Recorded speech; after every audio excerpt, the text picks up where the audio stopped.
Sama kita juga materi kita, Ibu Sista Paramita. Selamat pagi, Ibu. Pagi, Mbak. Agak flu saya, suaranya agak besar. Oh iya, semoga lekas sembuh ya, Ibu.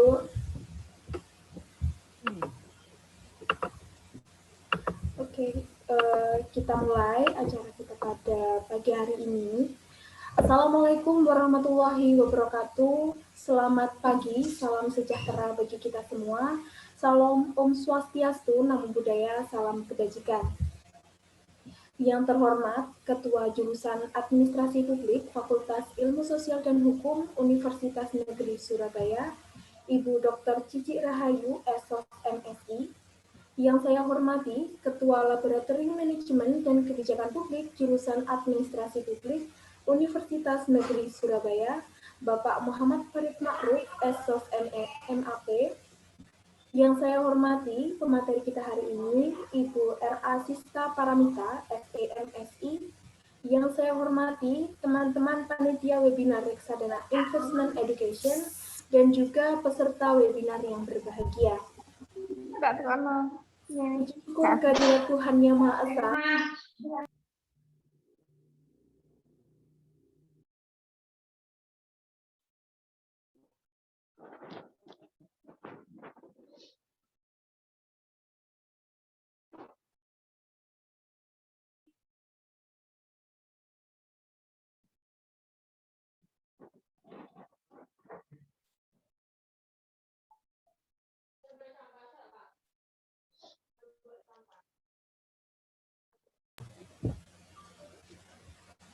Maaf, barusan ada kendala. Saya ulangi kembali. Puji syukur kehadirat Tuhan Yang Maha Esa karena atas limpahan rahmat, taufik dan karunia-Nya kita bisa berkumpul pada pagi hari ini secara virtual dalam keadaan sehat walafiat.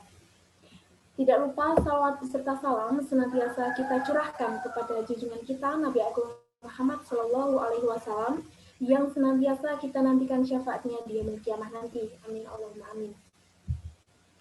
Pada kesempatan pagi hari ini, Sabtu 26 Juni 2021, saya, Yeni Puspitasari, yang merupakan salah satu bagian dari Laboratorium Manajemen dan Kebijakan Publik Universitas Negeri Surabaya, yang akan memandu jalannya acara webinar Reksadana Investment Education yang mana diselenggarakan oleh Laboratorium Manajemen dan Kebijakan Publik Universitas Negeri Surabaya yang mana berkolaborasi dengan teman-teman himpunan mahasiswa jurusan Administrasi Publik Universitas Negeri Surabaya.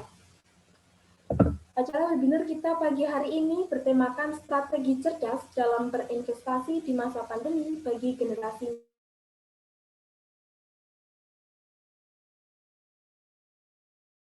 pandemi COVID seperti sekarang ini, marak sekali pemuda-pemudi yang sudah berkecimpung dalam dunia investasi. Namun, tidak terkecuali juga masih ada yang belum terlalu memahami tentang bagaimana cara berinvestasi. Nah, pada acara webinar kita kali ini, kita bisa mengetahui dan memahami terkait dengan investasi reksadana, cara melakukan investasi reksadana yang mudah, dan yang mana diharapkan pada webinar kali ini teman-teman juga bisa mengetahui pentingnya generasi muda untuk memulai investasi sejak dini. Baiklah, sebelum memulai acara ini, saya akan membacakan susunan acara pada pagi hari ini. Dimulai dengan pembukaan, selanjutnya menyanyikan lagu kebangsaan Indonesia Raya dan Mars Unesa, selanjutnya sambutan-sambutan, dilanjutkan pemaparan materi dan sesi tanya-jawab, kemudian sesi foto bersama, dan juga diakhiri dengan penutup. Baiklah, memasuki agenda pertama yaitu pembukaan, marilah kita buka acara ini dengan bacaan basmalah bersama-sama. Bismillahirrahmanirrahim. Selanjutnya adalah menyanyikan lagu kebangsaan Indonesia Raya dan Mars Unesa. Hadirin dimohon duduk tegak.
Indonesia kebangsaanku, bangsa dan tanah airku, marilah kita bersatu, Indonesia bersatu.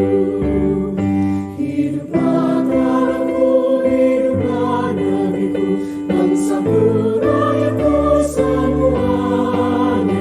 Bangunlah jiwanya, bangunlah badannya untuk Indonesia Raya. Indonesia Raya, merdeka, merdeka, tanahku, negeriku yang kucinta. Indonesia Raya, merdeka, merdeka, hiduplah Indonesia Raya.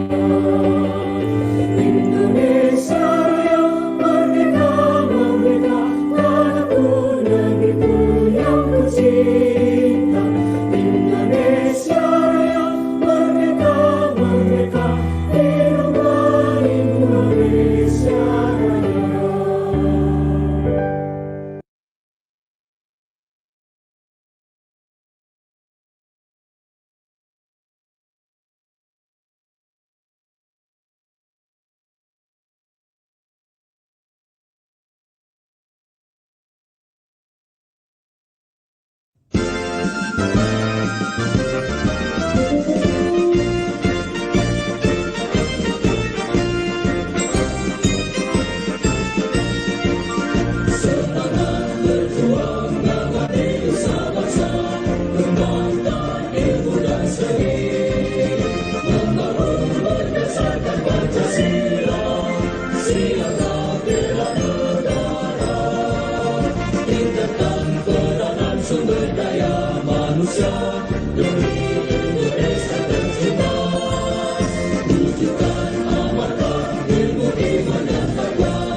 Puasa wali puasa puasa.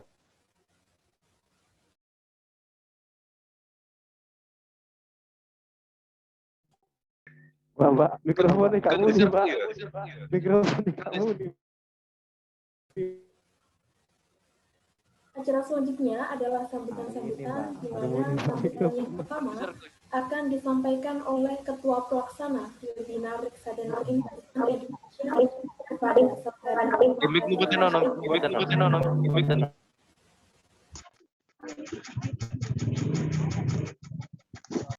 Baik, terima kasih Mbak Yeni. Apakah suara saya sudah terdengar? Ya, sudah terdengar dengan jelas. Oke. Assalamualaikum warahmatullahi wabarakatuh. Segala puji bagi Allah Subhanahu wa Ta'ala yang telah memberikan nikmat kepada kita. Sholawat serta salam bagi Nabi Muhammad. Sebelumnya saya mengucapkan terima kasih kepada Bapak Muhammad Farid Ma'ruf SSMAP selaku Ketua Laboratorium Manajemen dan Kebijakan Publik yang telah berkesempatan hadir dalam acara webinar kali ini. Tidak lupa juga terima kasih kepada Ibu R.A. Sista Paramita, SE MSI sebagai pemateri dalam acara kali ini dan peserta yang berbahagia. Untuk panitia yang telah bekerja dengan sepenuh hati, saya ucapkan juga terima kasih banyak. Kita bisa menghargai kelebihan dan kekurangan dari acara ini dan semoga apabila ada yang tidak berkenan mohon dimaafkan. Dari acara webinar ini, semoga kita mendapatkan ilmu pengetahuan yang bermanfaat. Demikian kata sambutan yang dapat saya sampaikan, kurang dan lebihnya saya mohon maaf. Wassalamualaikum warahmatullahi wabarakatuh. Saya kembalikan kepada moderator. Ono kabar yo. Ono kabar ya. Waalaikumsalam warahmatullahi wabarakatuh. Terima kasih saya sampaikan. Sambutan selanjutnya akan disampaikan oleh Ketua Laboratorium Manajemen dan Kebijakan Publik Universitas Negeri Surabaya, yang mana sekaligus membuka acara webinar Reksadana Investment Education secara resmi. Kepada Bapak Muhammad Farid Ma'ruf, SOS MAP, disilakan.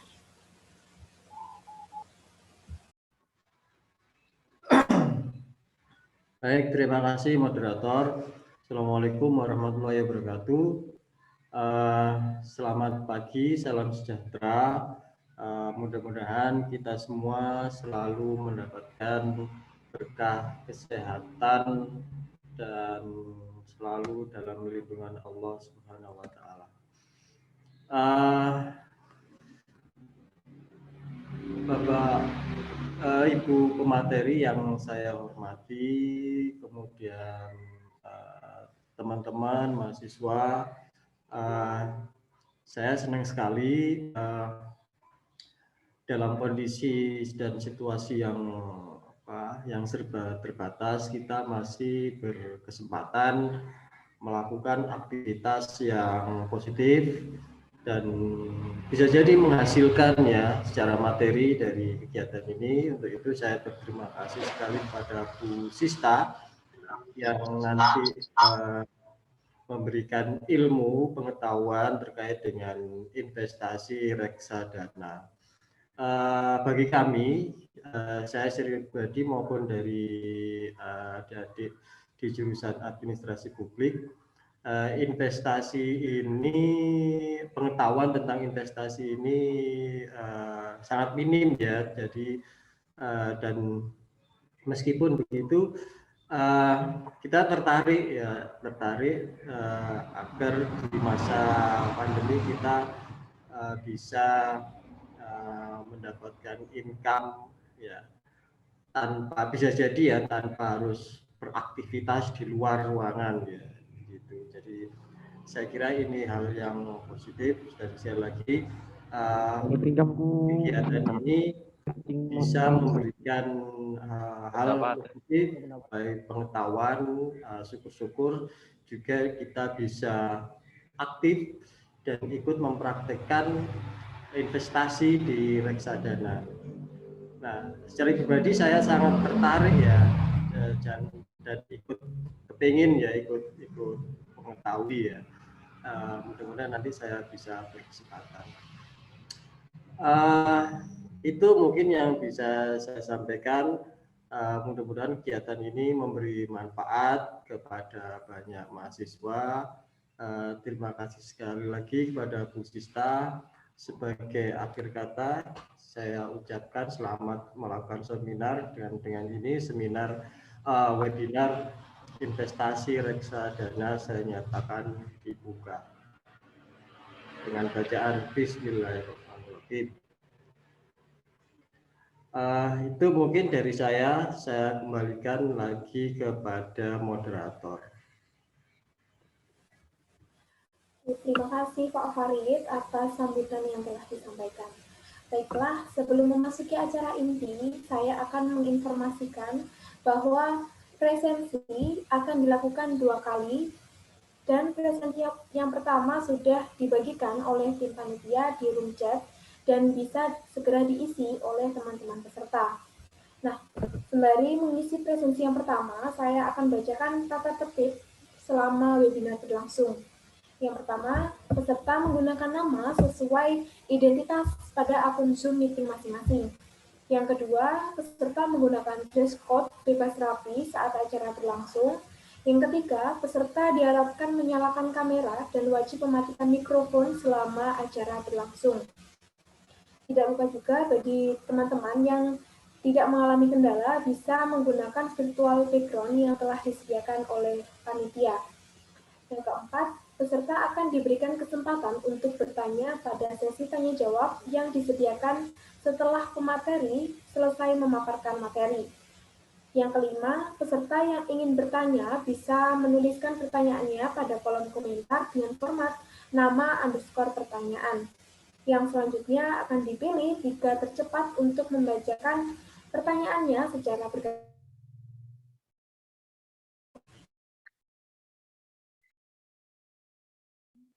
Peserta yang berhak mendapatkan esai serta mengisi link absensi kedua yang dibagikan oleh panitia, di mana pada presensi yang kedua ini nanti sertifikat akan terkirim secara langsung atau otomatis ke email yang digunakan ketika mengisi presensi. Yang ketujuh adalah waktu untuk presensi selama 1 jam setelah link presensi dibagikan. Nah, itu tadi tata tertib yang wajib ini secara selama langsung. Baiklah, memasuki inti acara, kembali saya informasikan bahwa webinar Reksadana Investment Education ini bertemakan strategi cerdas dalam berinvestasi di masa pandemi bagi generasi milenial, di mana pada acara webinar kali ini teman-teman juga dapat secara langsung mendengarkan pemaparan materi dari pemateri kita pagi hari ini yang sangat luar biasa dan tentunya sudah berkompeten pada bidangnya, yaitu Ibu R.A. Sista Paramita, SEMSI. Baiklah, pada kesempatan kali ini teman-teman juga bisa mengajukan pertanyaan atau sharing ilmu secara langsung kepada beliau. Nah, saya harap teman-teman bisa aktif bertanya, dan jika teman-teman memiliki pertanyaan bisa langsung dituliskan ke kolom komentar dengan format nama _ pertanyaan. Nah, tak kenal maka tak sayang, maka sebelumnya alangkah baiknya kita kenalan dulu sama Ibu Sista Paramita. Selamat pagi, Bu. Iya, selamat pagi, Mbak. Ya, gimana kabarnya Bu hari ini? Iya, agak pilek. Semoga Iya, lekas tapi sembuh ya, Ibu. saya akan berusaha membawakan materi ini sebaik mungkin, dan apa namanya, semoga nanti materi ini juga bisa tersampaikan dengan baik kepada teman-teman semua. Amin, amin, insya Allah. Nah, Ibu Sista Paramita ini merupakan dosen di Fakultas Ekonomi UNESA, jurusan manajemen, dan juga sekaligus Direktur Galeri Investasi Bursa Efek Indonesia Fakultas Ekonomi UNESA. Bukan orang biasa. Dan pendidikan beliau menempuh program sarjana pada jurusan Manajemen Konsentrasi Keuangan di Universitas Surabaya dan melanjutkan di program Magister Ilmu Manajemen Keuangan di Pasca Sarjana Universitas Airlangga. Nah, selain itu, beliau juga telah mengikuti beberapa training yang luar biasa seperti Certified Business Failure dan juga Proficiency in Project Management di Institute of Certified Management Accountants Australia, dan juga wakil perantara pedagang efek. Bukan begitu, Ibu? Ya, Mbak, betul itu. Ya, tentu jenjang pendidikan dan juga pengalaman yang sudah tidak diragukan lagi dari Ibu Sista Paramita.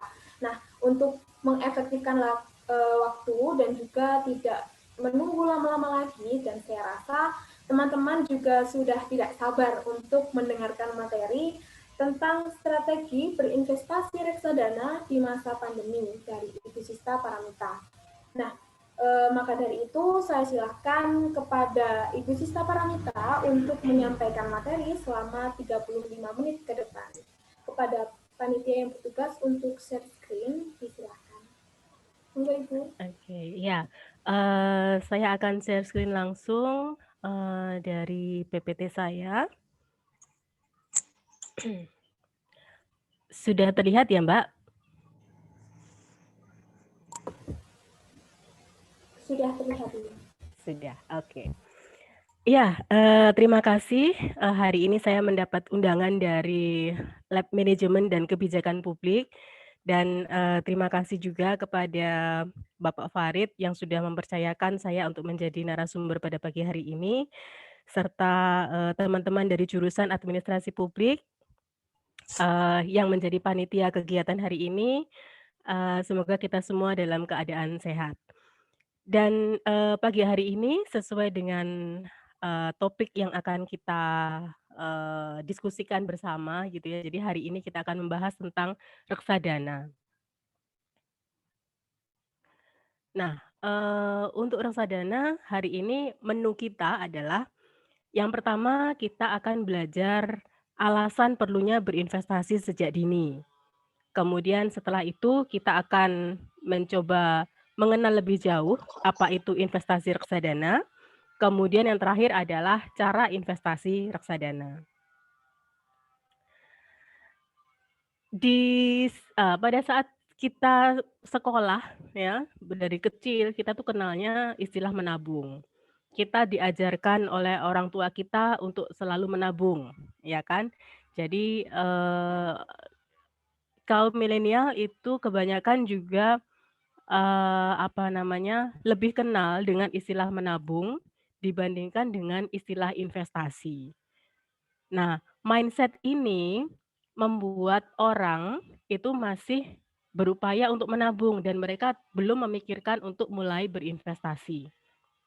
Jadi di situ gambarnya pokoknya saya harus menabung. Menabung uangnya ditaruh di bank gitu ya. Harapannya mendapat bunga ya. Tapi kemudian kita lihat lagi, orang biasanya yang menabung itu memiliki tujuan atau kebutuhan secara spesifik. Misalnya untuk pendidikan anak, untuk memiliki rumah, untuk persiapan pensiun gitu ya. Kemudian kalau sudah punya target tujuan tadi, maka orang akan memikirkan berapa sih dana yang dibutuhkan untuk mencapai tujuan tadi. Kemudian kapan, berapa lama sih saya harus menabung supaya saya bisa membeli rumah. Kemudian pilihan atau alternatif investasi yang tersedia untuk mencapai tujuan tersebut itu biasanya masih fokusnya hanya menabung saja gitu ya. Padahal harus ada strategi juga untuk mencapai tujuan tadi. Nah, oleh karena itu ternyata sebenarnya menabung itu nggak cukup gitu ya. Jadi mulai harus berpikir untuk berinvestasi. Kenapa kok investasi? Karena adanya kebutuhan masa depan. Kemudian ada ketidakpastian dan keterbatasan. Ya. Inflasi juga membuat harga-harga menjadi mahal. Kemudian sebenarnya ada banyak sekali instrumen investasi yang bisa dimanfaatkan. Dulu ada mindset bahwa investasi itu hanya bisa dilakukan oleh orang yang duitnya banyak, ya. Karena investasi itu gambarannya adalah investasi dalam bentuk jumlah yang perlu modal yang sangat besar. Tetapi sekarang sudah banyak investasi-investasi retail yang nominalnya itu bisa mulai 100.000 gitu ya. Reksadana pun juga gitu, nanti ada nominal yang 100.000. Saham pun juga begitu, ada yang nominalnya 100.000. Jadi mindset bahwa investasi itu hanya untuk orang yang berduit itu sekarang sudah nggak berlaku gitu ya. Kemudian berikutnya kita coba membayangkan gitu ya. Anda sekarang adalah seorang mahasiswa.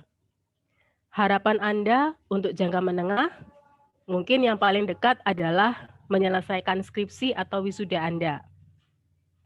Dan untuk menyelesaikan skripsi atau wisuda itu juga butuh biaya, ya. Mulai dari cari datanya, mulai nanti ngeprint, mulai ngetik, butuh kertas, butuh segala macam untuk mengolah data itu kan juga butuh biaya, begitu ya. Mencari data juga butuh biaya. Nah, jadi itu sudah muncul biaya untuk mencapai harapan jangka menengah itu sudah ada biayanya. Kemudian harapan jangka panjang. Anda pasti ingin bekerja.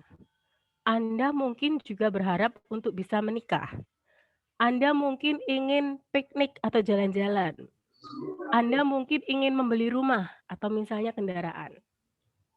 Nah, disinilah gitu ya, kenapa kok menabung itu tidak cukup gitu. Ketika misalnya seseorang ingin membeli rumah, harga rumah itu di tahun 2020 adalah 600 juta. Kemudian si A ini menabung 5 juta per bulan selama 10 tahun. Ya. 5 juta per bulan kali 10 tahun kali 12 bulan. Ketemunya 600 juta. Tetapi apakah setelah 10 tahun rumah tersebut masih bernilai 600 juta? Belum lagi nanti ada adminnya, biaya admin. Kemudian kita bandingkan, biaya admin dibandingkan dengan bunga tabungan. Ternyata masih banyak biaya adminnya gitu ya, sehingga otomatis di situ nanti tabungannya akan semakin berkurang dari waktu ke waktu. Nah, berarti di sini ketika Anda memutuskan untuk menabung dana Anda ke bank, ternyata sebenarnya di situ ada faktor penurun nilai. Ya, sehingga menabung saja tidak cukup. Jadi menabung itu harus diimbangi juga dengan berinvestasi. Oke. Nah, kemudian kalau kita mendefinisikan investasi itu adalah cara di mana seseorang membeli aset, bisa berupa aset real ya, di situ bisa tanah, rumah, emas, atau misalnya aset keuangan, surat berharga, derivatif gitu ya, yang diharapkan dapat memberikan tambahan nilai di masa depan. Nah, ada yang kata diharapkan itu saya beri warna kuning gitu ya. Kenapa gitu ya? Karena diharapkan itu berarti ada ekspektasi. Ekspektasi itu artinya ada kaitannya dengan masa depan. Sehingga kalau kita bicara dalam konsep investasi, investasi itu akan membutuhkan waktu, ya. Investasi tidak bisa dengan segera itu menghasilkan apa namanya? Return yang besar gitu ya, karena high risk, high return juga gitu ya. Sehingga kalau Anda fokusnya adalah return yang besar dalam waktu yang cepat, maka itu resikonya juga akan sangat besar. Nah, kembali lagi sekarang, investasi itu juga tergantung investor yang melakukan investasi. Apakah investornya itu suka risiko, ataukah menghindari risiko, ataukah dia sedang-sedang saja terhadap risiko, moderat gitu ya. Nah, kalau kita bicara kaum milenial, saya menyarankan bahwa secara, karakteristik kaum milenial itu kan, sangat menyukai tantangan. Mereka juga sangat, apa ya, karena mereka itu generasi muda gitu ya, jadi mereka masih, eee, sangat terbuka dengan hal-hal baru gitu ya, sehingga dengan gadget itu mereka juga bisa melakukan investasi sebenarnya, sehingga, jiwa mudanya mereka itu biasanya mereka lebih cenderung menjadi orang-orang yang menyukai tantangan, suka resiko gitu ya. Tetapi ketika mereka berinvestasi dengan cara yang salah gitu ya, ternyata ketika mereka menderita kerugian, mereka langsung kapok gitu ya. Karena, kaum milenial itu biasanya kan penghasilannya juga belum banyak, sehingga ketika ada kerugian sedikit, maka mereka akan, cenderung apa ya, ya kapok gitu ya, kemudian merasa bahwa investasi itu sangat berisiko, ya. Nah, sebenarnya tidak gitu ya, memang investasi ada risikonya, tetapi kita bisa melakukan, cara-cara untuk bisa mengurangi risiko tadi, ya. Oke, kita next dulu. Nah, sejak kapan sih kita perlu berinvestasi gitu ya? Kalau di luar negeri, anak usia 18 tahun itu sudah dikenalkan untuk berinvestasi reksadana. Mereka tidak hanya belajar reksadana, tetapi mereka juga, mencoba untuk memiliki, akun reksadana, kemudian mereka menyisihkan uang sakunya, untuk dimasukkan dalam investasi reksadana, dan mereka sudah belajar sejak dini untuk mulai berinvestasi. Sekarang coba kita bandingkan dengan yang ada di Indonesia. Kita waktu SMA, 18 tahun itu kan usia SMA ya, lebih kurangnya begitu. Kita di bangku SMA itu paling kita hanya mengenal produk investasi, ya. Tetapi hanya sekedar belajar, kita belum mencoba untuk menggunakan. Dan, tingkat literasi keuangan yang ada di Indonesia ini memang sangat, terbelakang dibandingkan dengan negara-negara yang lain, gitu. Nah, sehingga pengelolaan keuangan dari yang paling sederhana, yaitu mulai mengenali uang, sampai dengan menabung dan berinvestasi, itu sebaiknya memang diajarkan sejak dini.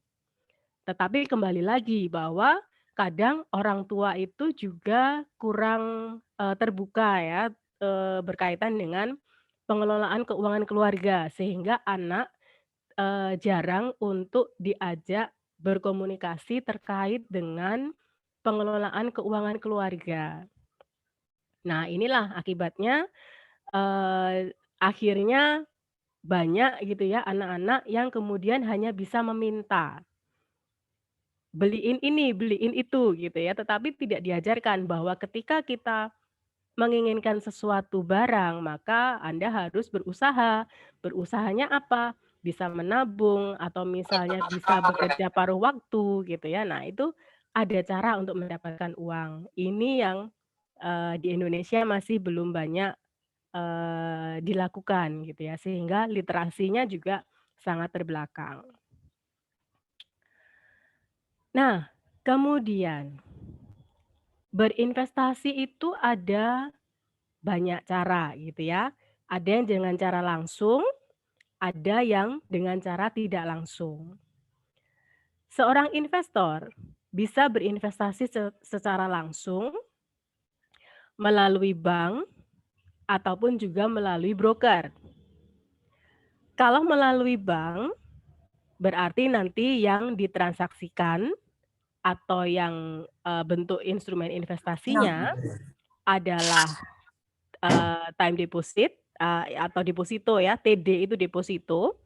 Kemudian ada surat berharga, SBI, surat berharga Indonesia. Kemudian ada obligasi, ya.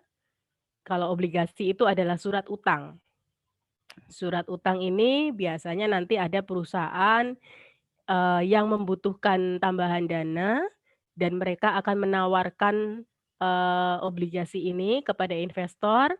Biasanya nominalnya cukup besar, tetapi jangka waktunya panjang, bisa sampai 25 tahun begitu ya. Kemudian, nanti investor yang membeli obligasi akan mendapatkan bunga, kalau bunga di bank itu ya suku bunga itu ya, tetapi kalau di obligasi nanti, bunga itu istilahnya adalah kupon.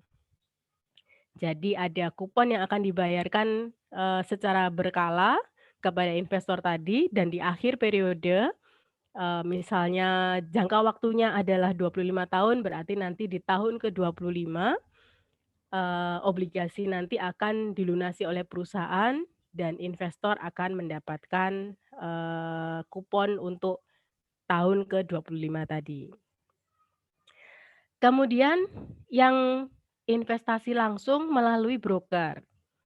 Ini biasanya, investasinya melalui perusahaan sekuritas, ya. Jadi ada broker yang akan membantu Anda sebagai investor untuk bertransaksi baik itu obligasi ataupun saham.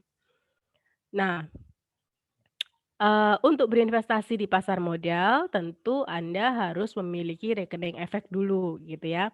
Jadi, Anda akan membuka rekening efek, kemudian baru nanti Anda bisa,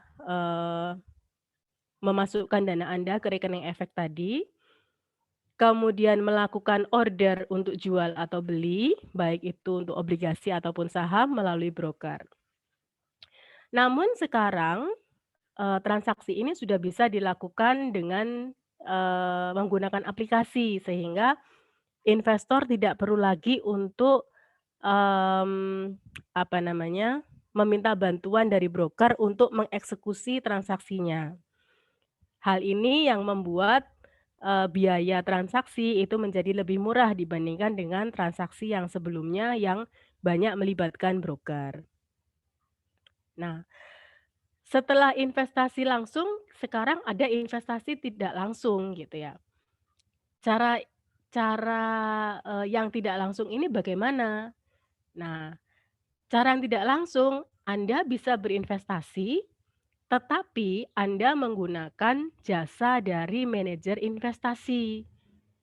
Nah, dari manajer investasi ini, nanti produknya adalah Anda bisa manfaatkan reksadana.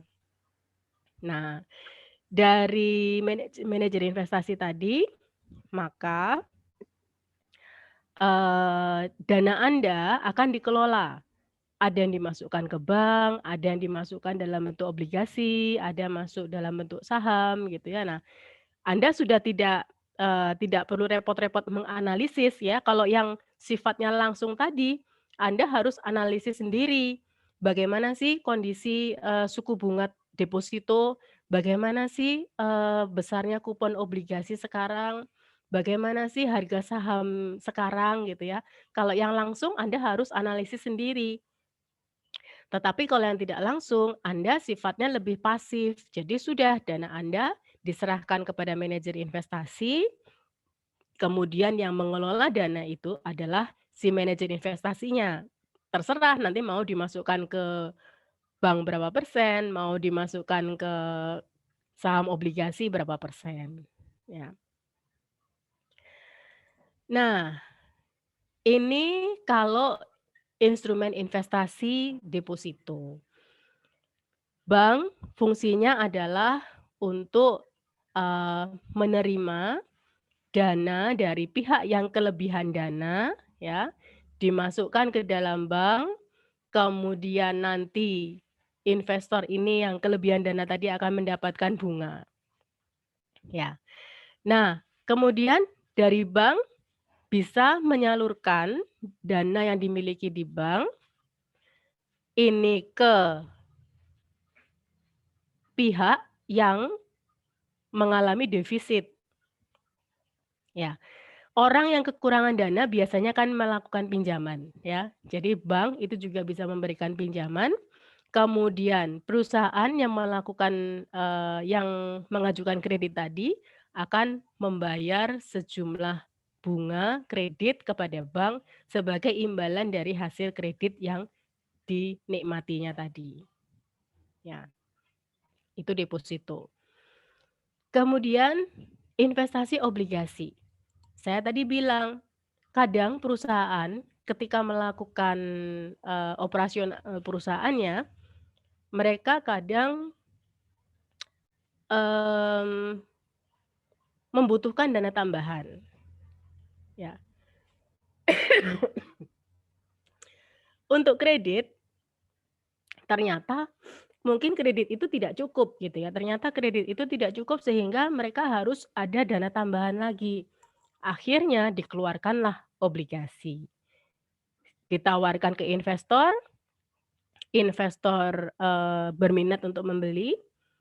Kemudian tadi yang saya bilang akan dijanjikan kupon, ya di sini kuponnya dijanjikan adalah 12,5% per tahun.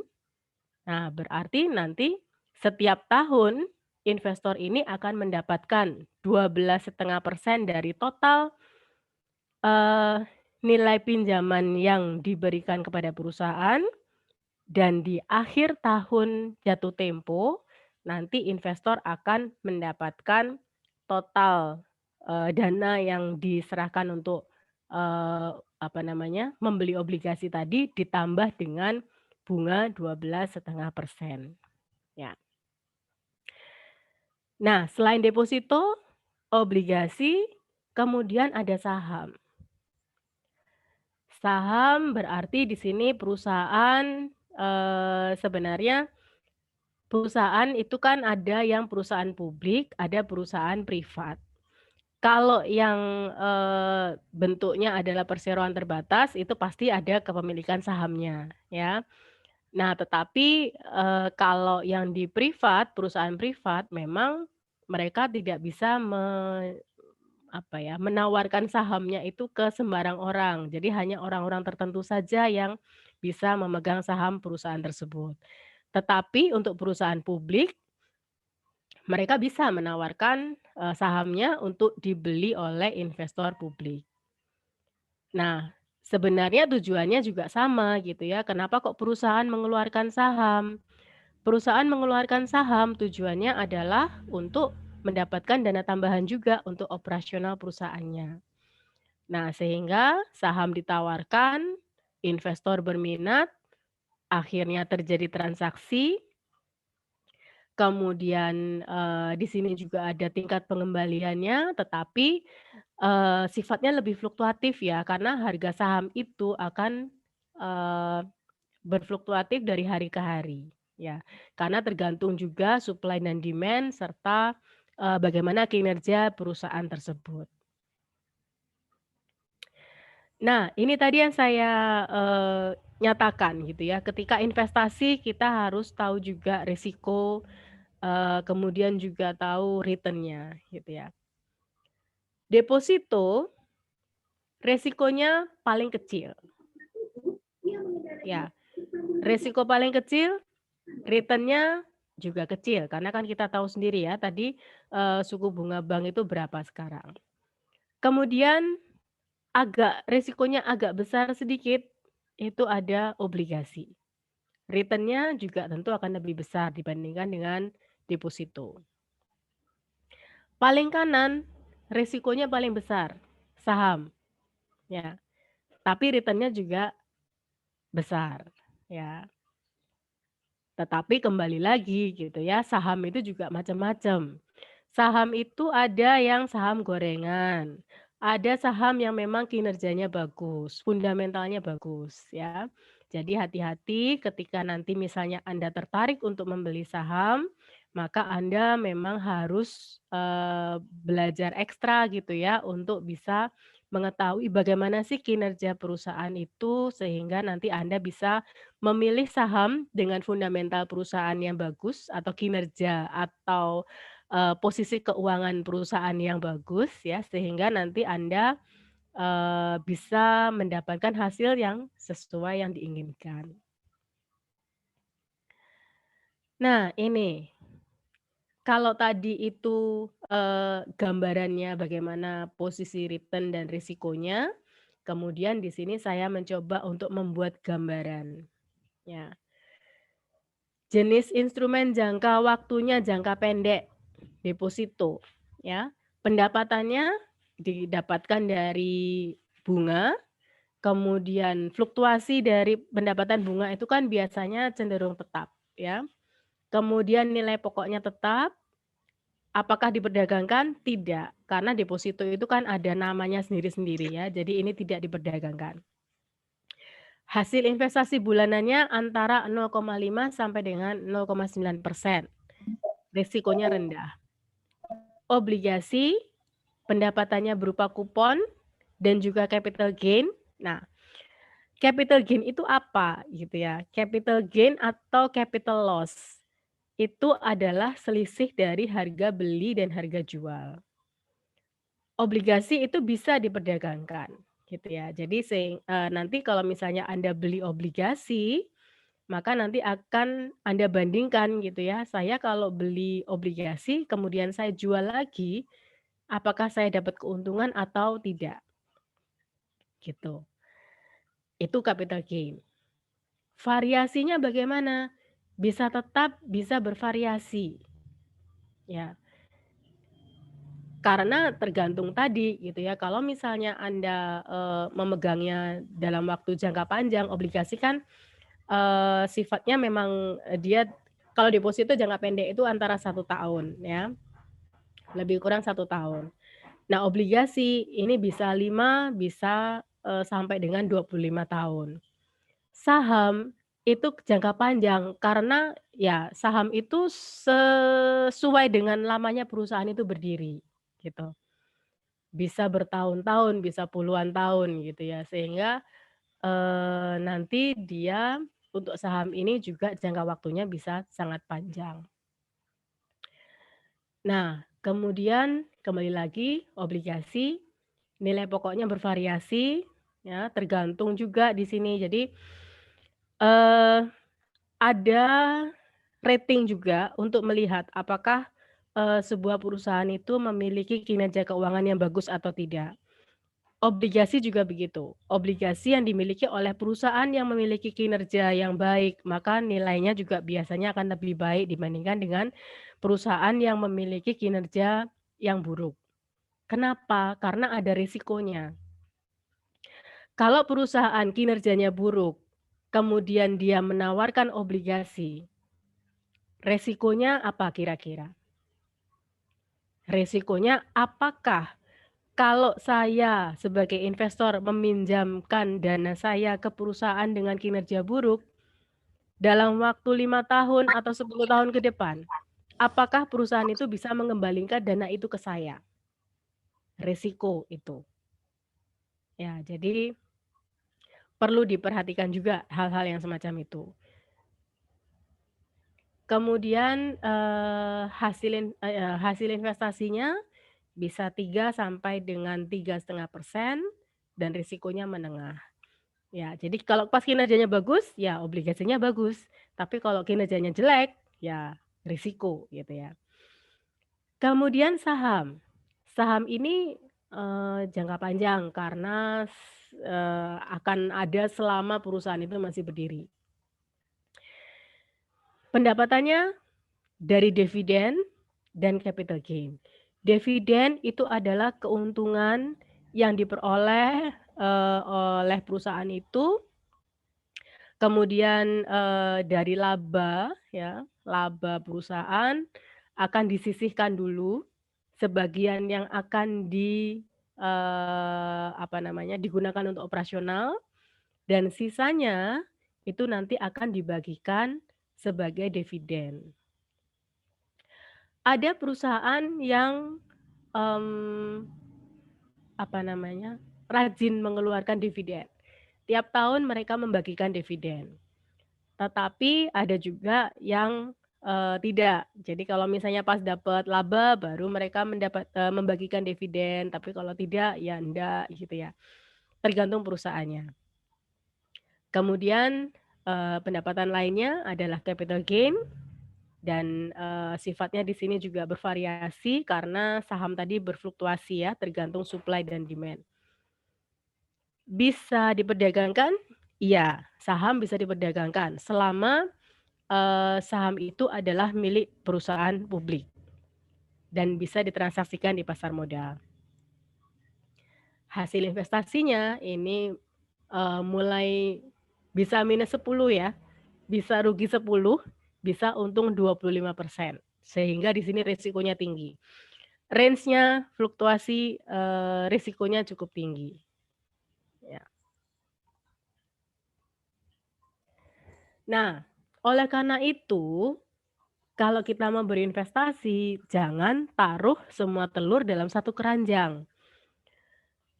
Ya, kalau misalnya dijadikan satu keranjang, investasinya pas turun semua gitu ya, ya sudah gitu ya, Anda rugi besar sekali.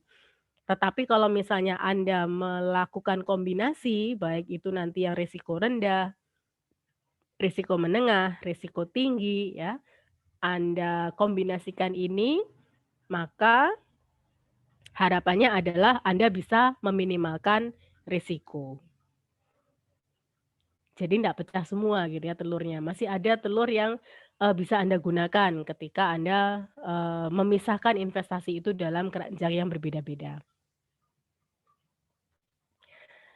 Nah, kemudian kita mulai masuk ke reksadana. Reksadana ini sebagai salah satu produk investasi di pasar modal. Kemudian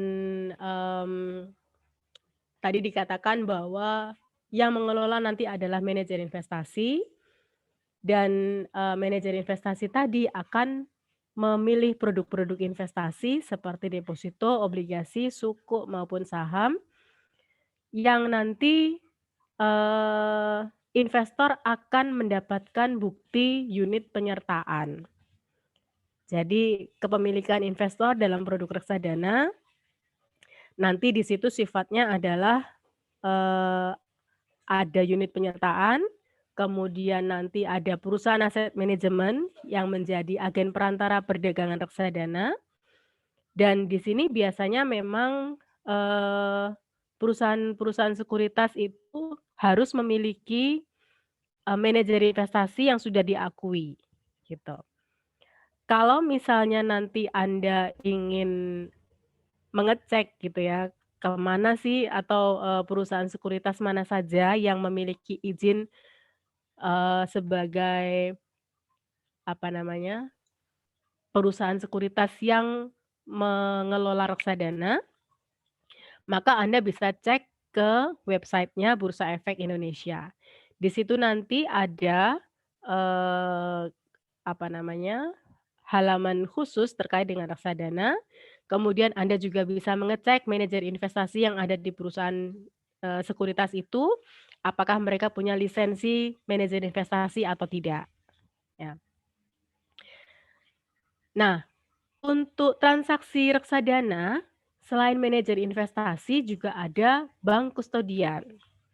Bank kustodian itu begini, kalau kita bertransaksi investasi apapun gitu ya di pasar modal, baik itu saham, obligasi ataupun reksadana, kita menyetorkan dana itu tidak langsung ke perorangan yang ada di perusahaan sekuritas, tetapi kita melalui bank yang dipercaya untuk mengelola atau menerima dana dari investor. Itu namanya adalah bank kustodian. Nah, kemudian ketika kita melakukan investasi, nanti ada istilahnya nilai aktiva bersih atau NAB. Ada juga perusahaan sekuritas yang menggunakan istilah net asset value. Nah, ini adalah nilai dari total kekayaan reksadana setiap hari yang dipengaruhi oleh pembelian atau penjualan dari investor reksadana. Jadi fluktuasi harga pasar aset dari reksadana itu akan nampak pada nilai aktiva bersih. Nah, jenisnya ada banyak ya, ada reksadana pasar uang, ada reksadana pendapatan tetap, ada reksadana campuran, ada reksadana saham. Nah, di sini ini adalah gambaran apa ya dari yang sudah saya ceritakan tadi gitu ya. Jadi di sini ada investor, kemudian investor ini membuat rekening efek untuk reksadana, kemudian manajer investasi tadi akan membuat kontrak investasi kolektif. Kenapa kolektif gitu ya? Karena manajer investasi ini akan mengelola dana dari banyak investor. Ya, tidak hanya individu investor saja, tetapi ada banyak investor, kemudian dananya dijadikan satu, sehingga itu nanti akan menjadi kontrak investasi kolektif. Nah, dari kontrak investasi tadi, maka manajer investasi akan mengelola investasi tadi, mau dimasukkan kemana? Mau ke efek pasar uang, atau efek hutang yang berupa obligasi tadi, atau dimasukkan ke efek saham. Ya.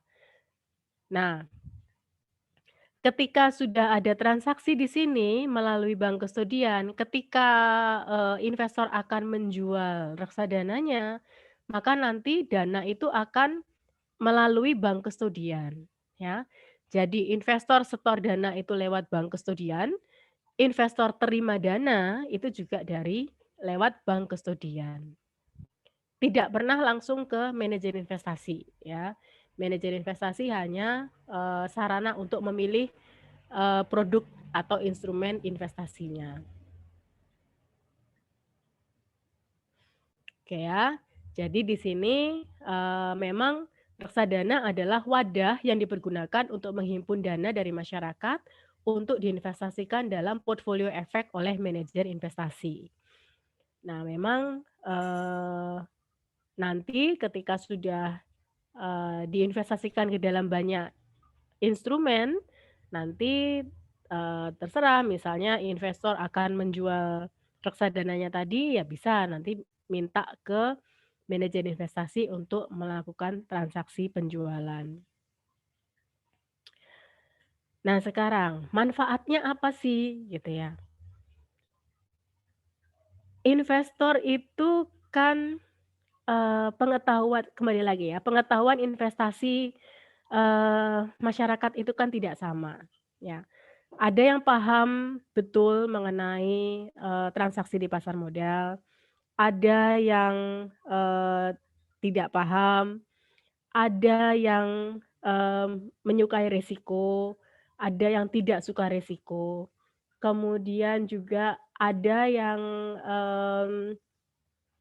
apa ya, paham dengan menggunakan apa namanya, aplikasi-aplikasi yang modern untuk bertransaksi, tapi ada juga yang tidak gitu ya. Sehingga dengan menggunakan fasilitas atau instrumen reksadana ini, maka akses masyarakat ke dalam instrumen investasi itu juga lebih beragam, ya.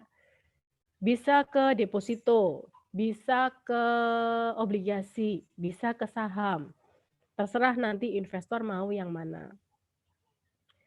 Kemudian portfolionya juga dikelola secara profesional karena ada sertifikat atau sertifikasi yang harus dimiliki oleh si manajer investasi, dan karena itu adalah sertifikat profesi, maka harus dilakukan dengan baik gitu ya. Tidak boleh ada wan prestasi ketika mengemban amanah gitu ya dari investor itu untuk mengelola portfolio investasinya. Kemudian potensi hasil investasi yang tinggi dalam jangka panjang. Jangka panjang, kembali lagi ya saya tekankan, investasi itu jangka panjang. Investasi tidak ada yang instan, ya. Kalau investasi yang instan, maka itu adalah trader. Ketika Anda untung besar dalam sekejap, maka kemungkinan Anda juga akan rugi banyak dalam sekejap. Maka yang kita harapkan adalah investasi jangka panjang, di mana investasi itu akan bertambah memang sedikit demi sedikit, tetapi hasil akhirnya yang kita harapkan. Kemudian likuiditas yang relatif tinggi. Ya, karena kombinasi tadi ya, ada saham, ada obligasi, ada deposito ya. Di mana saham itu memang sangat liquid. Transaksi itu bisa nilainya bisa berubah-ubah dari waktu ke waktu ya. Jadi likuiditasnya juga cukup tinggi. Kemudian diversifikasi investasi dengan biaya rendah. Ini tadi yang apa namanya? Jangan taruh telur di dalam satu keranjang. Kalau pecah satu udah langsung habis semua gitu ya. Tetapi dengan meletakkan investasi Anda dalam banyak instrumen, ada deposito, ada obligasi, ada saham, maka risiko itu bisa diminimalkan. Kemudian bebas pajak gitu ya untuk instrumen obligasi. Nah, di sini apa namanya? Tetapi sekarang sudah tidak ya. Sekarang sudah ada pajaknya. Pajak baik itu untuk dividen, pajak untuk obligasi, ini juga sekarang ada apa namanya? Sudah dikenai pajak. Nah, sekarang peran manajer investasi. Apa sih perannya gitu ya?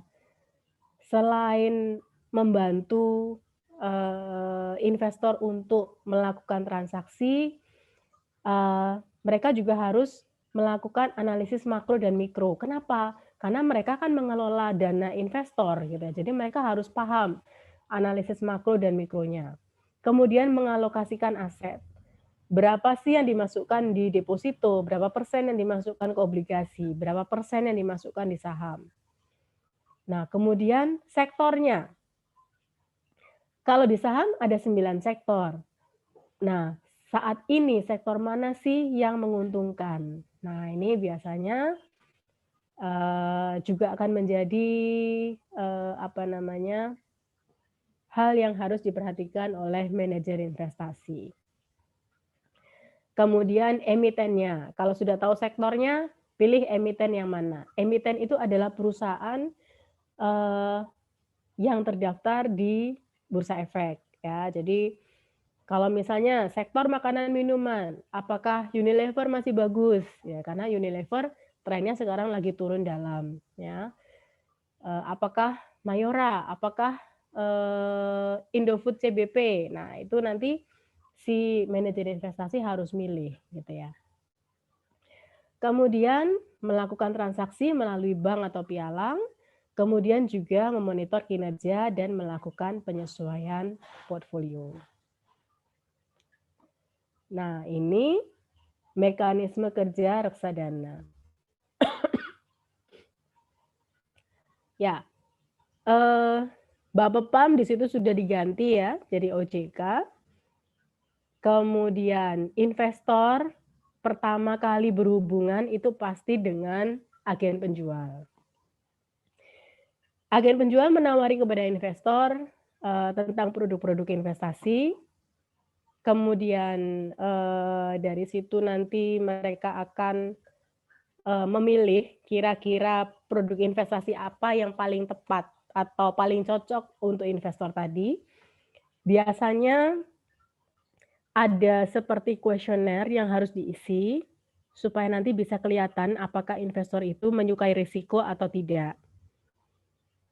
Kemudian dari situ misalnya ini disepakati untuk membuat reksadana, maka agen penjual tadi akan menghubungkan investor kepada manajer investasi untuk kemudian dibuatkan kontrak investasi kolektif.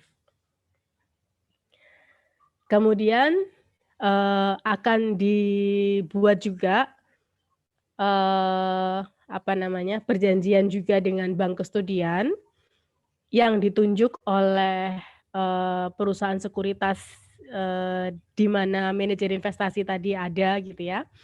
Kemudian bank kustodian tadi akan memberikan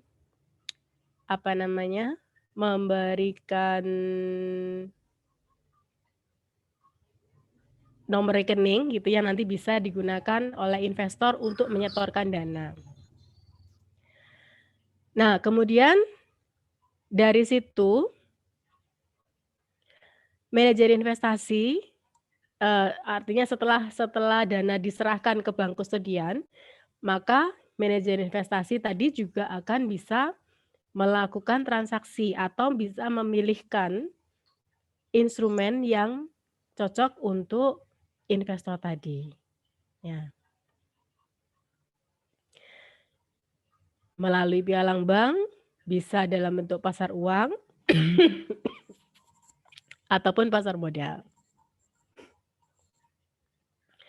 Oke, kemudian dari situ transaksi nanti akan juga diawasi oleh OJK ya. Jadi pengawasan itu akan tetap dilaksanakan oleh OJK. Bagaimanapun juga investor itu kan kalau di makanan minuman itu kan ada badan yang bertugas untuk melindungi konsumen ya. Nah, sekarang kalau investor ya OJK yang akan mengawasi. Dan di Bursa Efek Indonesia itu sekarang juga ada lembaga yang sifatnya bisa untuk melindungi konsumen ya, melindungi investor. Ya. Jadi ada SIPF itu nanti mereka akan membantu jika sewaktu-waktu ada dana mereka yang hilang ya. Kadang gini broker itu juga kadang ada yang nakal gitu ya. Jadi ada juga yang suka pinjam dana nasabah sehingga di situ nanti akhirnya tiba-tiba dana investor itu bisa hilang. Tetapi itu bisa diawasi juga kalau misalnya nanti Anda punya kartu akses ya. Setiap investor pasti punya kartu akses untuk mengecek kira-kira portfolionya seperti apa. Oke. Ibu Sista, Iya? penyampaian materi kurang 5 menit lagi. Oke, ya. Ya, jadi terima kasih. Untuk jenis reksadana tadi dikatakan bahwa bisa macam-macam ya. Bisa ke deposito, bisa ke pendapatan tetap, bisa campuran, bisa saham. Nah, kemudian dari sini bisa dikombinasikan. Nah, kalau yang pasar uang berarti 100% efeknya adalah pasar uang. Artinya apa? Berarti 100% ini adalah deposito. Kemudian pendapatan tetap minimal 80% efek hutang. Berarti 80%-nya adalah obligasi. Sisanya yang 20% bisa kombinasi, bisa deposito ataupun bisa saham ya. Tetapi biasanya untuk pendapatan tetap yang 20% ini adalah deposito. Kemudian reksadana campuran. Reksadana campuran di sini adalah kombinasi dari efek hutang dan juga saham. Nah, ini persentasenya ini nanti tergantung apakah investornya itu suka resiko atau tidak. Nanti akan dikomunikasikan antara manajer investasi dengan investor. Kemudian saham, reksadana saham berarti di sini 80%-nya adalah efek berupa saham, sedangkan sisanya adalah kombinasi dari deposito, obligasi, ya. Dan memang potensi hasil dan risiko investasinya tinggi, ya. Oke. Nah, deposito versus reksadana. Ada penempatan dana di bank, hasil investasi bunga diketahui, hasil investasi risiko rendah, jangka waktu tertentu, jangka waktunya pendek ya untuk deposito. Kemudian ada biaya administrasi, kemudian tidak ada prospektus.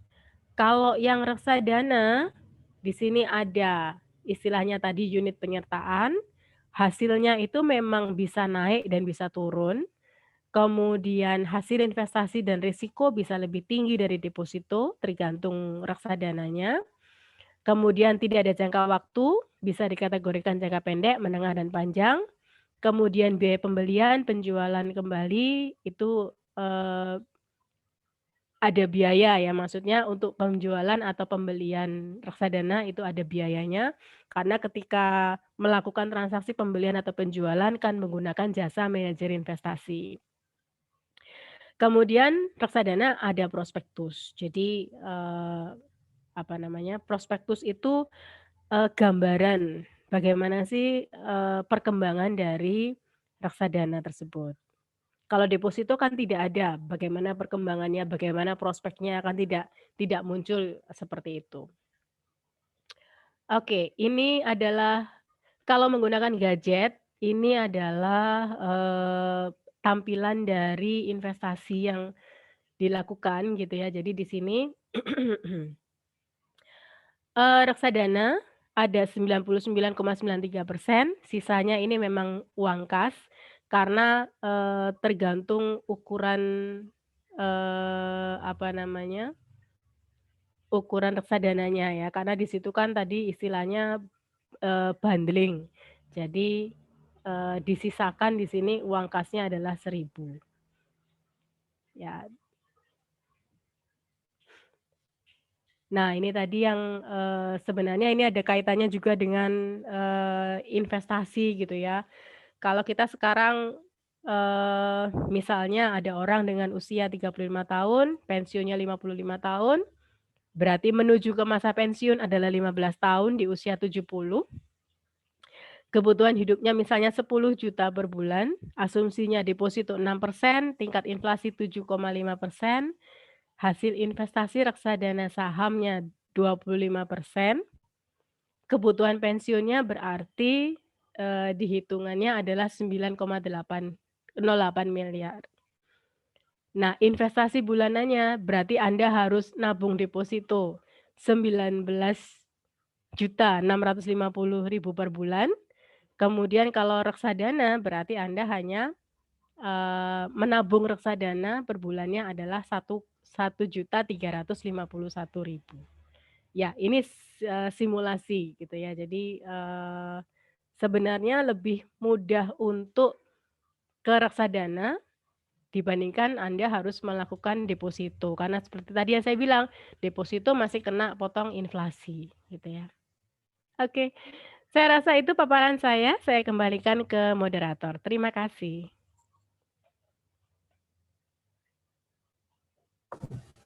Ya, terima kasih Ibu Sista yang telah memaparkan materi yang sangat luar biasa.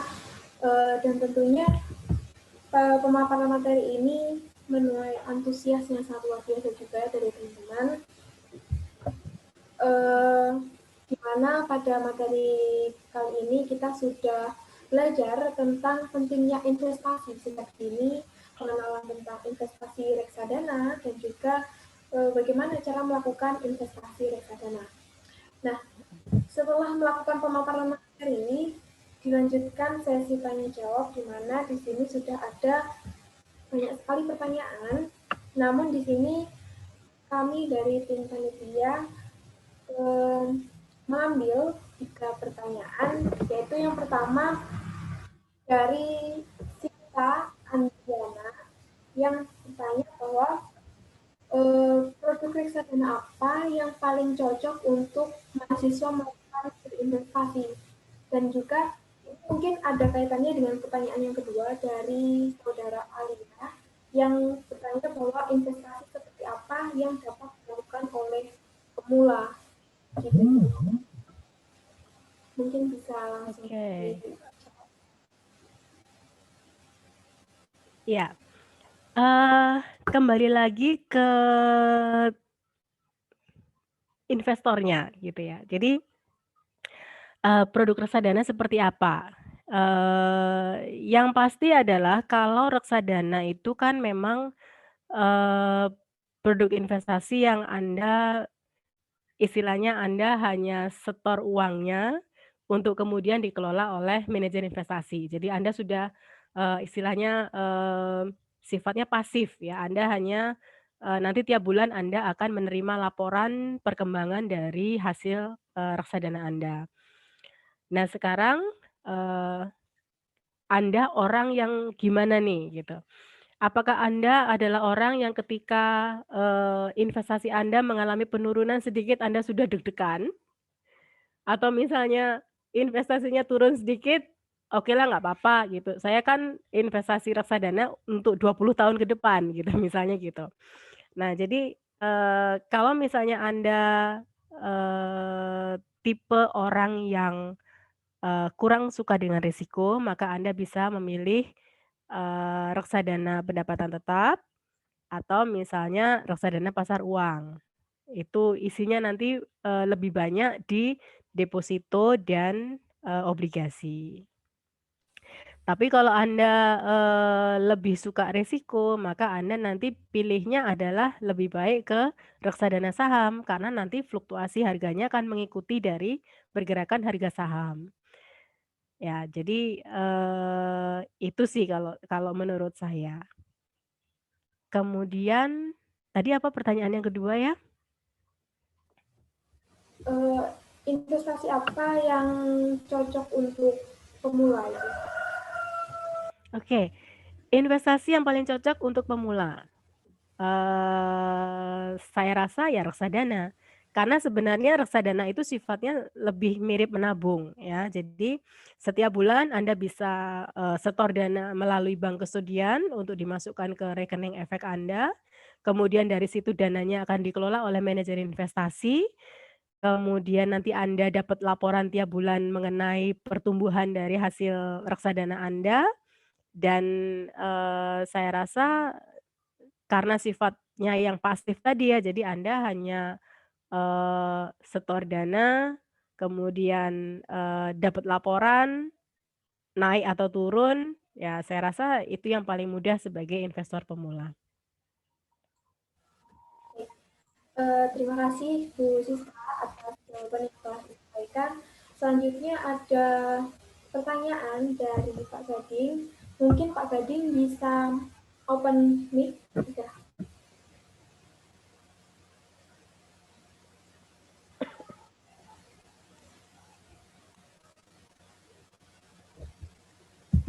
Saya minum dulu ya sebenarnya. Iya Bu. Halo Pak Gading.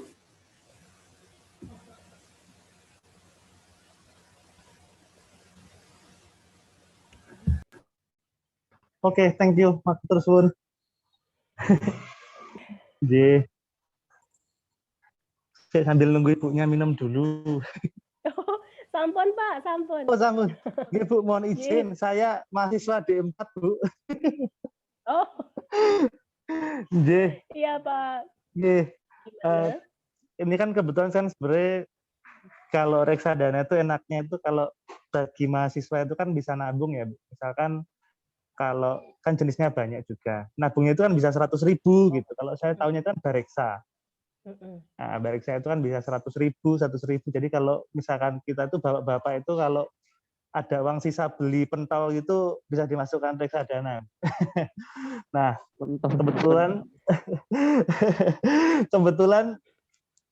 kebetulan apa itu namanya saya itu reksadana iseng-iseng coba ya yang beli saham, Bu, gitu. Sebenarnya kalau misalkan kita mau reksadana dibeli saham itu sebenarnya saya bingungnya adalah bagaimana memilih kira-kira perusahaan ini nanti ada prospek jangka panjangnya sebenarnya, Bu, di situ. Karena kan kalau saham itu kan tadi Ibu menjelaskan, saya belajar dari Ibu tadi adalah risiko tinggi tapi juga jangka panjang gitu. Nah, jadi untuk melihat perusahaan itu kira-kira cocok untuk nanti untuk kita investasikan dana kita untuk di jangka panjang. Pertama nih, ini banyak sekali Bu pertanyaan masalah juga nih. Kira-kira kalau kita tuh mau melihat reksadana, aplikasi apa nih Bu yang paling bagus nih kira-kira yang gitu. Nah, sekalian saya cocok sama kantongnya mahasiswa, Bu. Saya rasa begitu, Bu. Iya. Nggih, matur suwun. Ya, begini Pak Gading. Jadi investasi reksadana memang tadi saya katakan dengan 100.000 sebenarnya sudah bisa gitu ya investasi reksadana.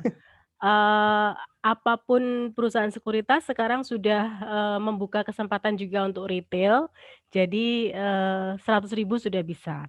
Tetapi kemudian kan kita harus mencoba untuk melihat prospeknya seperti apa. Dan di Bareksa sendiri apa namanya? Saya kebetulan juga follow Instagram-nya Bareksa gitu ya. Jadi dia sendiri kan juga menampilkan gitu ya apa namanya? Return dari beberapa reksadana perusahaan sekuritas dan itu bisa dibandingkan. Kebetulan galeri investasi itu kerjasamanya dengan PT Sukor Sekuritas. Nah, PT Sukor Sekuritas itu juga salah satu perusahaan yang bagus di sisi reksadananya. Jadi memang kalau Bapak nanti bandingkan nama Sukor Sekuritas itu aset manajemennya juga sering masuk ke dalam jajaran apa namanya perusahaan sekuritas yang sebagai pengelola reksadana gitu. Jadi saya rasa dari beberapa informasi itu nanti selain Sukor juga ada banyak sih Pak, ya beberapa, apa namanya, perusahaan lain yang juga bisa dipilih gitu ya. Nah, hanya saja kan aplikasinya apa gitu sekarang. Nah, kalau aplikasi ini juga kembali lagi Pak, eee, banyak sebenarnya sekarang aplikasi, apa namanya, aplikasi investasi ya, ada Bareksa, kemudian ini kemarin saya baru dapat informasi ada Moduit sekarang ya. Jadi, di situ juga apa namanya, menawarkan berbagai macam reksadana baik itu yang dikelola oleh BNI, BNI Sekuritas gitu ya atau misalnya, perusahaan sekuritas yang lain. Jadi saya rasa, bebas saja sih Pak untuk aplikasinya. Tetapi memang harus pintar membandingkan. Nah, ini peringkat kan, kita harus lihat peringkat perusahaan yang memang, terpercaya untuk mengelola, dana Bapak, gitu. Gitu, Pak. Alhamdulillah tercerahkan. Alhamdulillah juga sudah punya syukur, Bu. Oh. Nggih, matur suwun. Itu kata kuncinya, Bu, saya inginkan, Bu. Iya, kalau dibandingkan memang bagus untuk syukur di reksadananya. Nggih. Tapi ya jangka panjang ya, Pak, itu memang. Nggih, leres gitu. Matur suwun, Ibu. Nggih, Selamat siang, sami-sami. nggih. Siang. Terima kasih Pak Gading atas pertanyaan yang telah diberikan dan juga jawaban yang telah disampaikan oleh Ibu Sista. Sangat menarik sekali. Selanjutnya adalah saya informasikan kepada teman-teman peserta bahwa presensi yang kedua sudah dibagikan di kolom komentar. Nah, presensi ini sekaligus teman-teman bisa mendapatkan sertifikat yang secara otomatis bisa terkirim ke email yang teman-teman gunakan untuk mengisi link presensi itu sendiri. Baiklah, selanjutnya kita lanjut ke sesi tanya jawab lagi, yaitu pertanyaan dari Muhammad Azizi Rapeni. Mungkin Kak Azizi bisa on mic, berkenan untuk open mic.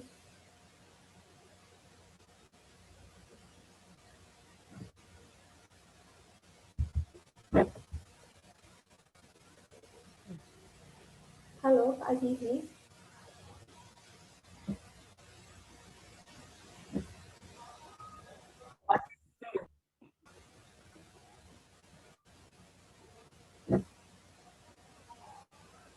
Oke, mungkin ada kendala di mikrofonnya. Saya bacakan saja Ibu untuk pertanyaannya. Apakah benar untuk meminimalisir kerugian pada reksadana saham adalah dengan berinvestasi atau top up lagi pada saat defisit terendah? Begitu pertanyaannya Ibu. Oke, iya. Nah, ini yang ya, top up tidak perlu top up. Jadi begini, istilah top up itu biasanya berlaku untuk transaksi derivatif. Jadi ada instrumen investasi ada banyak macamnya ya. Ada saham, kemudian ada derivatif. Derivatif itu biasanya nanti ada option yang ada kaitannya dengan saham ya. Option. Nah, di instrumen derivatif itu biasanya ada istilah margin. Margin itu kalau misalnya kita transaksi istilahnya harus ada saldo di rekening efek minimal misalnya 500.000. Ketika kita rugi dan kemudian saldo itu berkurang, kita baru bisa transaksi lagi ketika saldonya sudah balik lagi ke 500.000 ya. Nah, itu derivatif. Tetapi kalau di saham enggak gitu ya. Kalau misalnya rugi, ya sudah, Anda tetap bisa transaksi untuk jual atau beli tanpa harus melakukan top up lagi. Nah, kalau kita bandingkan antara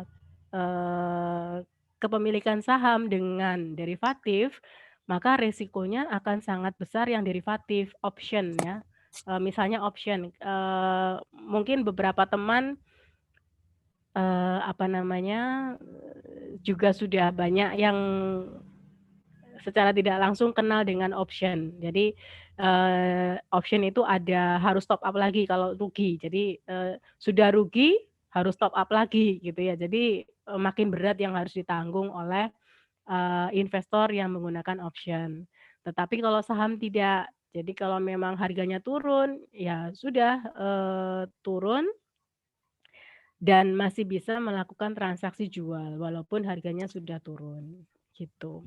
Ada beda ya, jadi antara saham sama derivatif. Terima kasih Bu Sista atas jawaban yang telah diberikan. Selanjutnya adalah pertanyaan dari saudari Vienna Eka. Mungkin Kak Vienna berkenan untuk open mic.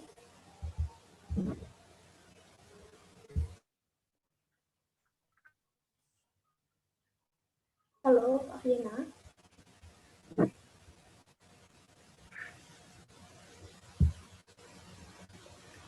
Baiklah, jika sudah mengalami kendala, mungkin akan saya bacakan kembali terkait pertanyaan yang diajukan.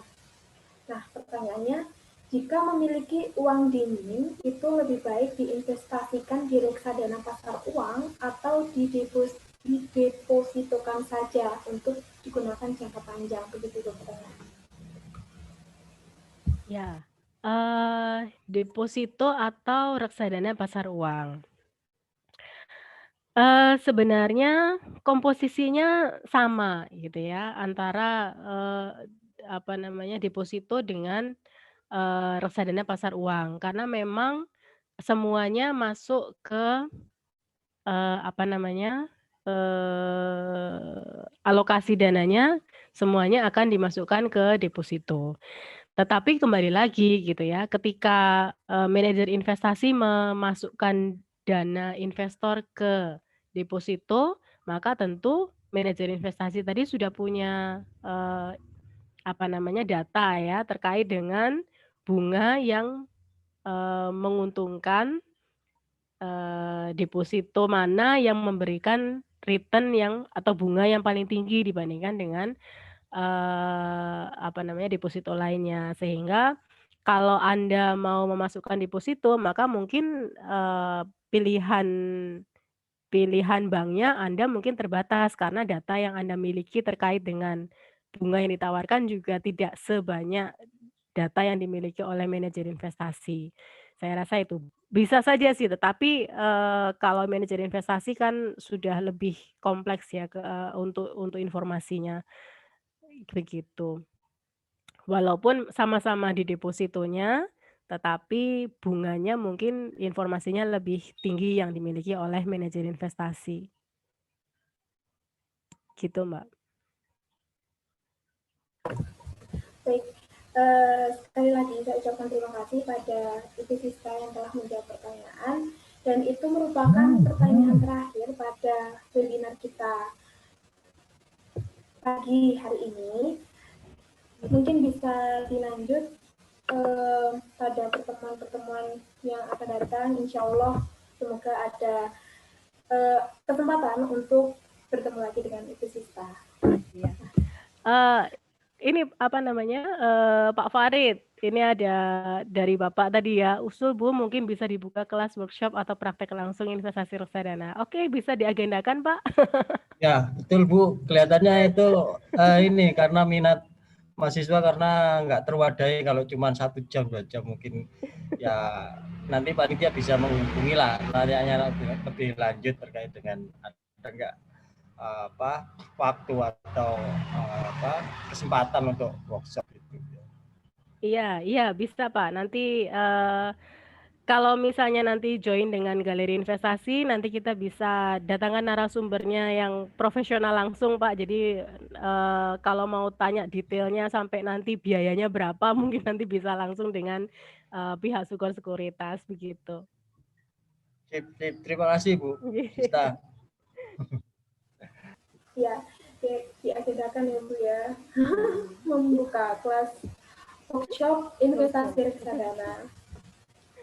Nah, baiklah teman-teman semuanya, tidak terasa kita sudah berada di penghujung acara. Saya ucapkan terima kasih banyak kepada pemateri kita hari ini, Ibu Siska Paramita, yang sudah berkenan hadir dan juga sharing ilmu tentang investasi reksadana, dan juga yang telah menjawab pertanyaan satu persatu dari teman-teman peserta yang disampaikan yang sangat jelas. Nah, alhamdulillah, semoga ilmu ini sangat bermanfaat untuk kita semua, khususnya bagi teman-teman peserta yang sudah hadir pada kali ini. Selain itu, saya ucapkan terima kasih juga kepada teman-teman peserta yang telah aktif bertanya dan juga mengikuti acara webinar Reksadana Investment Education ini sampai akhir. Nah, ingat teman-teman semua, seperti yang disampaikan oleh Ibu Siska Paramita, bahwasannya investasi itu sangat penting untuk dilakukan atau dilatih sejak dini. Nah, dalam melakukan investasi bagi pemula harus belajar ekstra tentang kinerja perusahaan yang akan dilakukan untuk melakukan investasi, apakah perusahaan itu bagus atau prospek kerjanya baik atau biasa saja. Nah, sebelum acara webinar kali ini ditutup, ada sesi dokumentasi atau foto bersama yang akan dipandu oleh panitia. Jadi, bagi teman-teman yang belum menyalakan kamera, kami beri waktu untuk menyalakan kamera supaya sesi dokumentasi bisa segera dilaksanakan. Pada panitia yang bertugas, disilakan untuk memandu sesi dokumentasi.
Sepertinya sudah banyak sekali yang open kamera. Mungkin panitia yang bertugas bisa segera memandu sesi dokumentasi.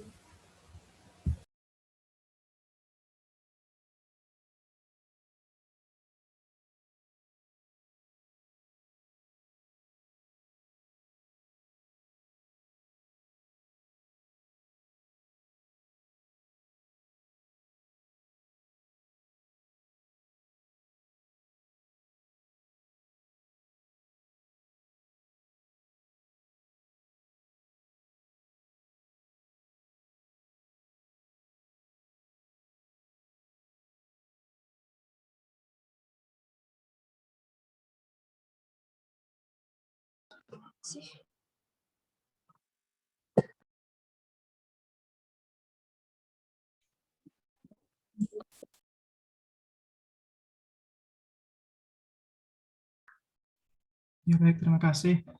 Saya yang akan memandu untuk sesi dokumentasi kali ini. Ini terdiri dari 8 slide, jadi dimohon untuk siap-siap karena tidak tahu berada di slide yang keberapa. Ya. Untuk slide yang pertama. 1, 2, 3.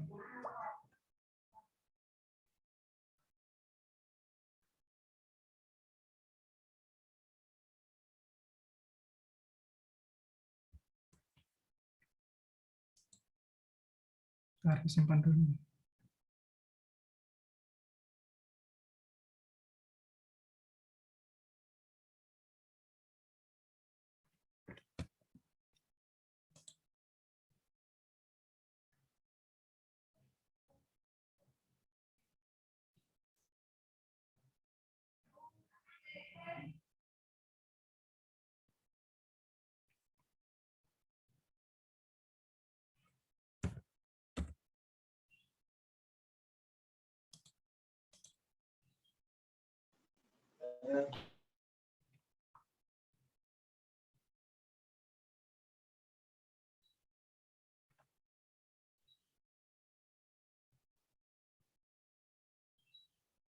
Perlu sih. Sekarang slide kedua.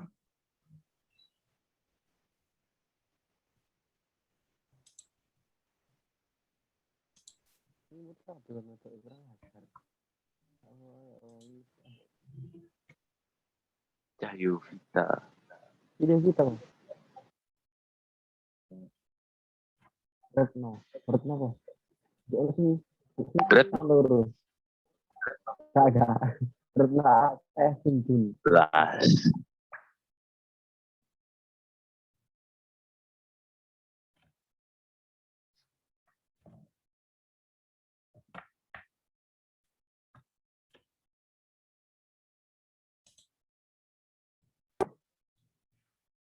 Ketiga. Kayak kita itu ya.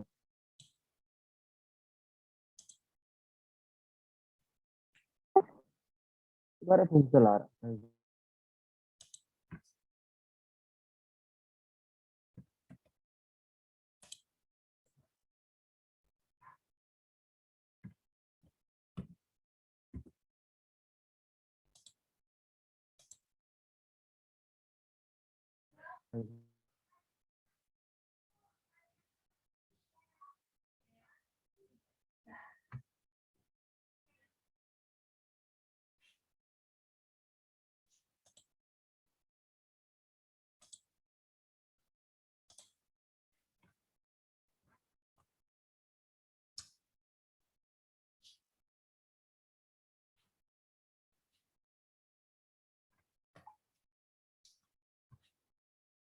Oke, sudah ya, sudah selesai.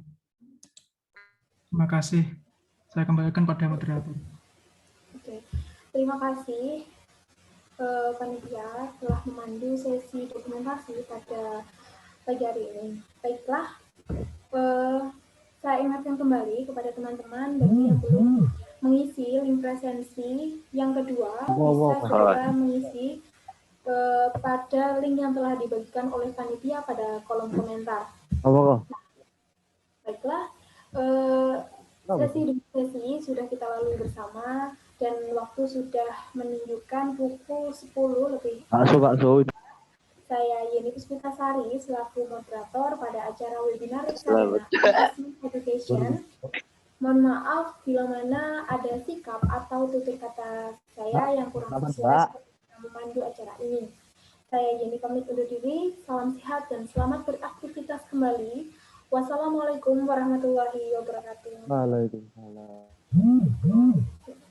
Terima kasih teman-teman semuanya atas kehadirannya. Bisa Dan ya besok bari. Terima kasih Bu Sista, peserta semuanya atas partisipasinya. Saya live dulu ya.